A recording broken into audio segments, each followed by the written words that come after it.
ದುರ್ಗಾದೇವಿಯೇ ನಮಃ. ಎಲ್ಲರಿಗೂ ನಮಸ್ಕಾರ.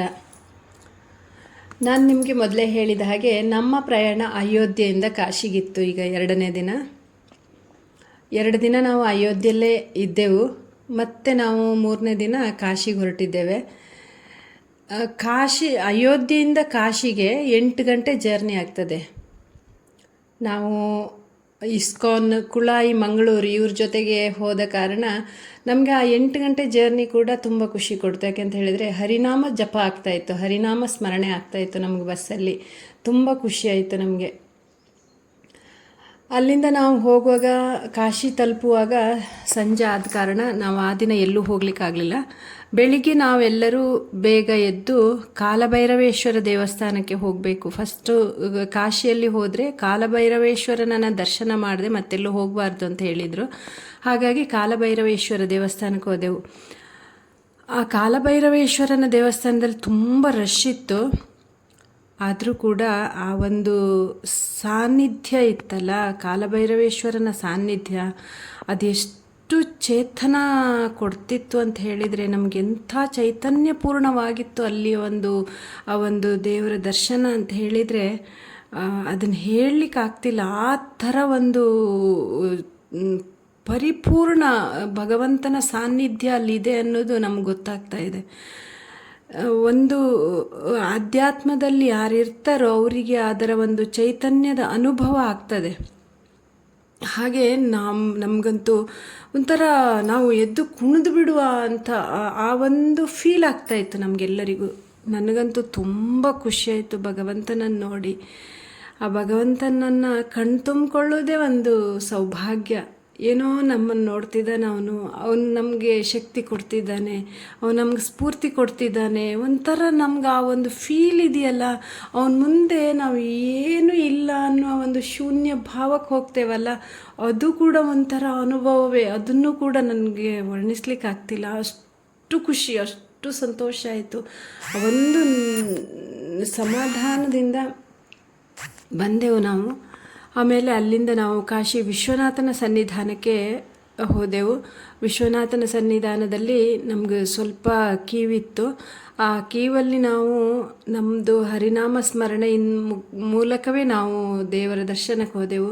ಅಲ್ಲಿ ಕೂಡ ಶಿವನಿಗೆ ನಾವು ಕ್ಷೀರಾಭಿಷೇಕ ಅಂದರೆ ನಮಗೆ ಲಿಂಗ ಮುಟ್ಟಿ ಪೂಜೆ ಮಾಡುವಂಥ ಒಂದು ಅವಕಾಶ ಸಿಗಲಿಲ್ಲ. ನಮ್ಮದು ಸ್ವಲ್ಪ ಲೇಟ್ ಆದ ಕಾರಣ ನಮಗೆ ಅವಕಾಶ ತಪ್ಪಿ ಹೋಯಿತು.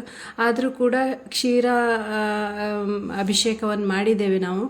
ಕ್ಷೀರಾಭಿಷೇಕ ಮಾಡಿ ಅಲ್ಲಿಂದ ಹೊರಗಡೆ ಬರುವಾಗ ಆ ಒಂದು ಸನ್ನಿಧಾನ ಕೂಡ ವಿಶ್ವನಾಥನ ಸನ್ನಿಧಾನ. ಅವನು ಆದಿ ಶಿವ ಅಂತೆ ಅಲ್ಲಿರುವುದು, ಸಚೇತನ ರೂಪದಲ್ಲಿ. ಅಂದರೆ ಅವನ ಒಂದು ಸಶಕ್ತಿ ರೂಪ ಅಲ್ಲಿದೆ ಅಂತೆ.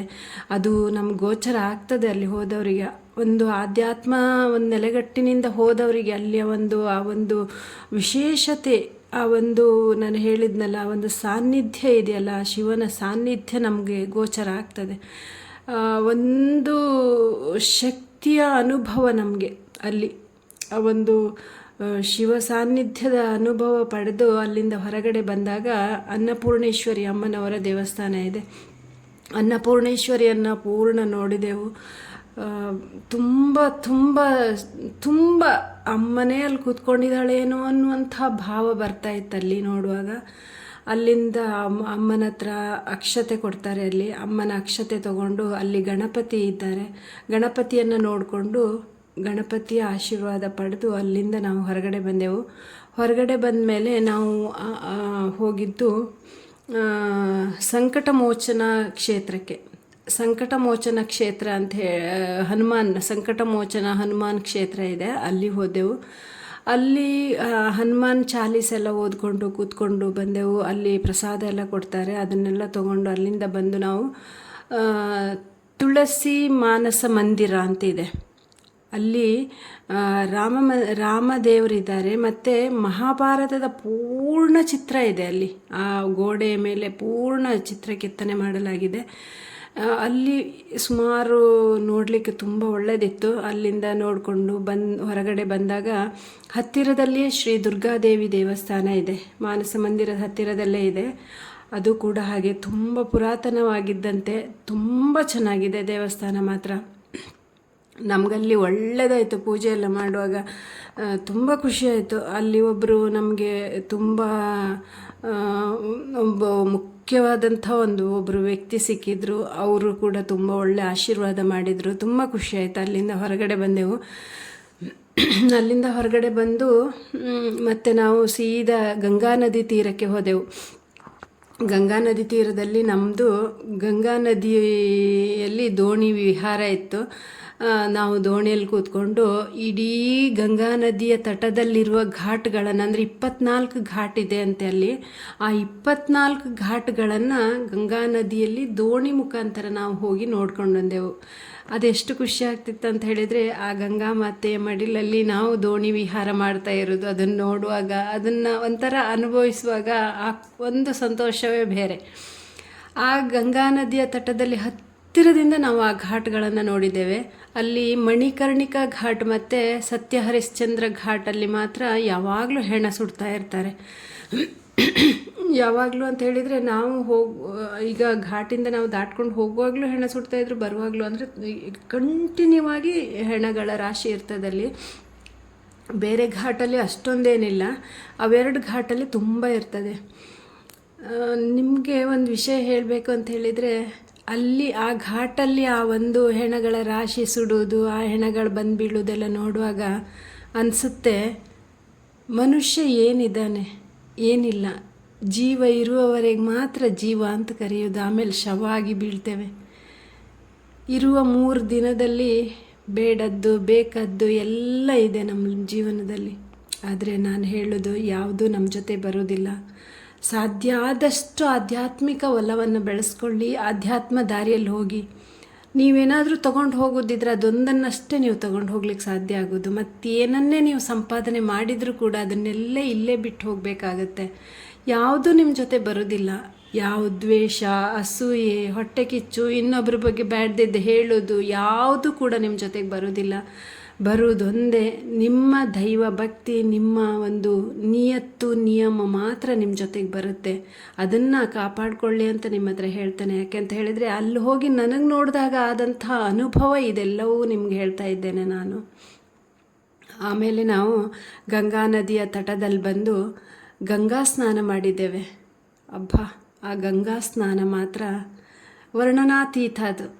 ಅದನ್ನು ಅನುಭವಿಸಬೇಕು. ಆ ತಾಯಿಯ ಮಡಿಲಲ್ಲಿ ಮಿಂದೇಳುವುದು ಅಂತ ಹೇಳಿದರೆ, ಅವಳು ಪವಿತ್ರೆ. ಅವಳು ಗಂಗಾ ಮಾತೆ ಅಂತ ಹೇಳಿದರೆ ಪರಮ ಪವಿತ್ರೆ. ಪವಿತ್ರದಲ್ಲಿ ಇನ್ನೇನು ಪವಿತ್ರೆ ಅಂತ ಹುಡುಕಿದರೆ ಎಲ್ಲೂ ಸಿಗಲಿಕ್ಕಿಲ್ಲ ಗಂಗಾ ಮಾತೆ. ಆ ಸಾನ್ನಿಧ್ಯದಲ್ಲಿ, ಆ ಗಂಗಾ ಮಾತೆಯ ಸಾನ್ನಿಧ್ಯದಲ್ಲಿ, ಅವಳ ಸಾಮೀಪ್ಯದಲ್ಲಿ ನಾವು ಸ್ನಾನ ಮಾಡೋದು ಅಂತ ಹೇಳಿದರೆ ಅದೊಂದು ತುಂಬ ಪುಣ್ಯಕರವಾದಂತಹ ಒಂದು ಸಂದರ್ಭ ಅಂತ ನಾನು ಹೇಳ್ತೇನೆ. ಅಂಥ ಒಂದು ನದಿಯ ತಟದಲ್ಲಿ, ಅಂಥ ಒಂದು ಮಾತೆಯ ಮಡಿಲಲ್ಲಿ, ಅವಳ ಸನ್ನಿಧಾನದಲ್ಲಿ, ಅಮ್ಮ ಎಲ್ಲ ಪಾಪಗಳನ್ನು ಸರ್ವನಾಶ ಮಾಡಿ, ಯಾವ ಜನ್ಮದಲ್ಲಿ ಗೊತ್ತಿದ್ದೋ ಗೊತ್ತಿಲ್ಲದೆಯೋ ಮಾಡಿದಂಥ ಎಲ್ಲ ಕರ್ಮಗಳನ್ನು ತೊಳೆದು ಬಿಡಮ್ಮ ಅಂಥೇಳಿ ಅವಳ ಮಡಿಲಲ್ಲಿ ಮಿಂದೇಳುವುದಿತ್ತಲ್ಲ, ಅದೊಂದು ತುಂಬ ಖುಷಿ ಕೊಡುವಂತಹ ಸಮಯ. ತುಂಬ ಸಂತೋಷ ಆಗ್ತದೆ, ತುಂಬ ಖುಷಿ ಆಗ್ತದೆ. ಆಯಿತು, ಎಲ್ಲವೂ ಸ್ನಾನ ಮಾಡಿದೆವು. ಅಲ್ಲಿಂದ ಸ್ನಾನ ಮಾಡಿಕೊಂಡು ಮತ್ತೆ ನಾವು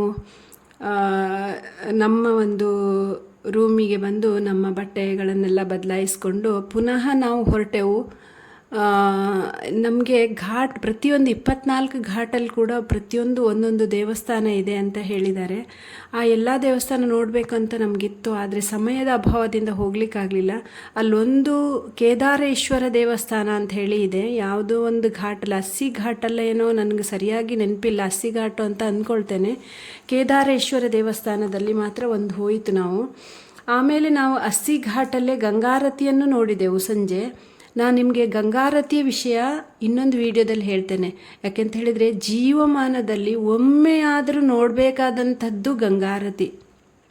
ಒಂದು ಸರಿ ನೀವು ವೀಕ್ಷಣೆ ಮಾಡಿದ್ರಿ ಅಂತ ಹೇಳಿದರೆ, ಆ ಒಂದು ಗಂಗಾರತಿಯ ಒಂದು ಸೊಬಗು, ಆ ಒಂದು ಸೌಂದರ್ಯವನ್ನು ನೀವು ಕಣ್ಣಾರೆ ನೋಡಬೇಕು. ಅದು ಎಷ್ಟು ಖುಷಿ ಕೊಡುತ್ತೆ, ಅದು ಎಷ್ಟು ಎಷ್ಟು ಒಂದು ಮನಮೋಹಕವಾಗಿರ್ತದೆ ಅಂತ ಹೇಳಿದರೆ ಅದನ್ನು ನೀವು ಒಂದು ಸರಿ ನೋಡಬೇಕು. ಹಾಗಿದೆ ಆ ಎಲ್ಲ ಗಂಗಾರತಿಯ ಒಂದು ಗಂಗಾರತಿ ಮಾಡುವಂಥ ಒಂದು ಯೋಗ ಭಾಗ್ಯ ನನ್ನ ಪಾಲಿಗೆ ಸಿಕ್ಕಿದೆ.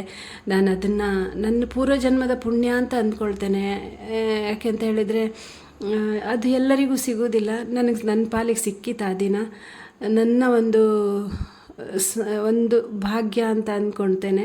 ಮತ್ತು ನಾನು ಎಲ್ಲ ಗಂಗಾರತಿಯ ಪೂರ್ಣ ವಿಡಿಯೋ ಮಾಡ್ಕೊಂಡು ಬಂದಿದ್ದೇನೆ. ಅದನ್ನು ನೆಕ್ಸ್ಟ್ ನಿಮಗೆ ವಿಡಿಯೋದಲ್ಲಿ ತೋರಿಸ್ತೇನೆ. ನಮಸ್ಕಾರ.